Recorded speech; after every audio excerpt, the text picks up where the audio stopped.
যোৰহাটৰ সমাজ জীৱনৰ লগত জড়িত এইগৰাকী অসমীয়া ব্যৱসায়ীয়ে নামাজত অংশগ্ৰহণ কৰি প্ৰমাণ কৰিলে ভাতৃত্ববোধ আৰু ত্যাগৰ ঈদ উল ফিতৰৰ গুৰুত্ব। হয়, মাহজোৰা পবিত্ৰ ৰমজানৰ ৰোজা ৰখাৰ পাছত আজি আমি যোৰহাট ঈদগাহত সমূহীয়াভাৱে ঈদৰ নামাজ পঢ়োঁ আৰু এই ঈদগাহৰ পৰা আমি অসম তথা ভাৰতবাসীলৈ এক বাৰ্তা প্ৰেৰণ কৰিব বিচাৰিছোঁ, যিহেতু লগত সকলোকে আমি ঈদ মুবাৰক যাচিছোঁ, যাতে অসম আৰু ভাৰতত যাতে শান্তি সম্প্ৰীতি আমাৰ এনাজৰীডাল অটুট থাকে।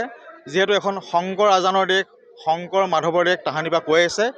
সেয়েহে মোৰ লগত আজি এজন হিন্দু ধৰ্মাৱলম্বী লোক নিৰোধ চাংকগিদা আহি ঈদৰ নামাজত অংশগ্ৰহণ কৰিছে। তেখেতৰ অংশগ্ৰহণে এই বাৰ্তা প্ৰেৰণ কৰিছে যে আমাৰ মাজত কোনো ভেদাভেদ নাই।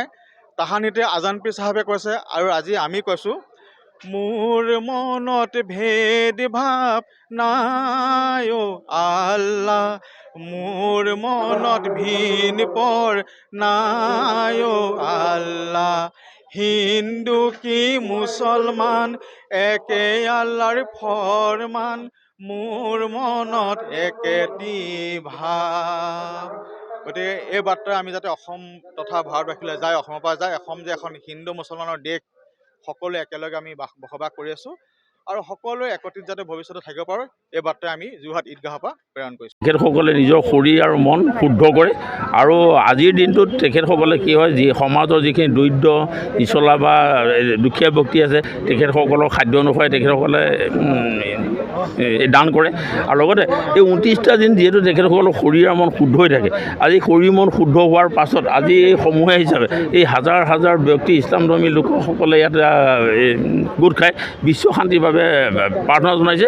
আৰু আমিও ইয়ালৈ আহি ইমান হাজাৰ হাজাৰ শুদ্ধ মনৰ আৰু ব্যক্তিক লগ পাই আমিও একেলগে যোৰহাট ঈদগাহ মৈদানত বিশ্ব শান্তিৰ বাবে আমি এই প্ৰাৰ্থনা জনাইছোঁ। আজি আমাৰ যোৰহাট কেন্দ্ৰীয় ঈদগাহত ইমামতি কৰে যোৰহাট জামা মছজিদৰ পেছ ইমাম মুফতি আজিজুৰ হক চাহেবে, মুফতি তেখেত।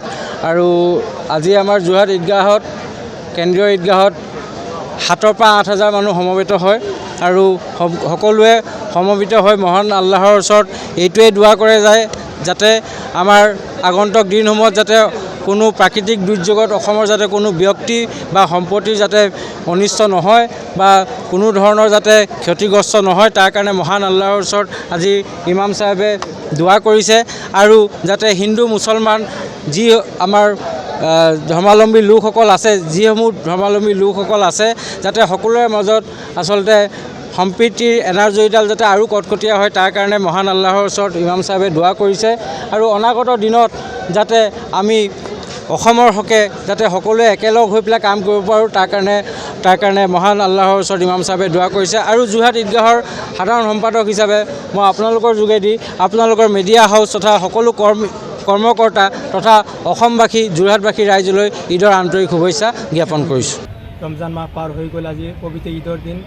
ঈদৰ দিন উপলক্ষে আমাক যি হিচাপত যোৱাবেলি যেনেকৈ আমি ঈদৰ নামাজ আদায় কৰোঁ, এইবাৰো শান্তিপূৰ্ণ হিচাপত ঈদৰ নামাজ আদায় কৰাৰ কাৰণে আল্লাহ তাবাৰক ৱা তাআলাই আমাক যি ধুনীয়াকৈ সময় দিছে, যি ধুনীয়াকৈ আদায় কৰিলেও কোনো ধৰণৰ অসুবিধা হোৱা নাই।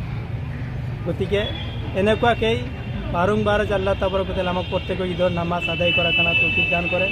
লগতে শান্তিপূৰ্ণ হৈছে ইছলাম যে আমি শান্তি একত্ৰিত হিচাপে আজি আমাৰ আল্লাহৰ ওচৰত এও ঘোষণা হ'ল যে আল্লাহ তাবাৰক এনে ধুনীয়াকৈ আহিলে শান্তিপূৰ্ণ আল্লাহ তৌফিক দান কৰিলে। নিউজ ডেস্ক ৰিপৰ্ট, দি নৰ্থ ইষ্ট।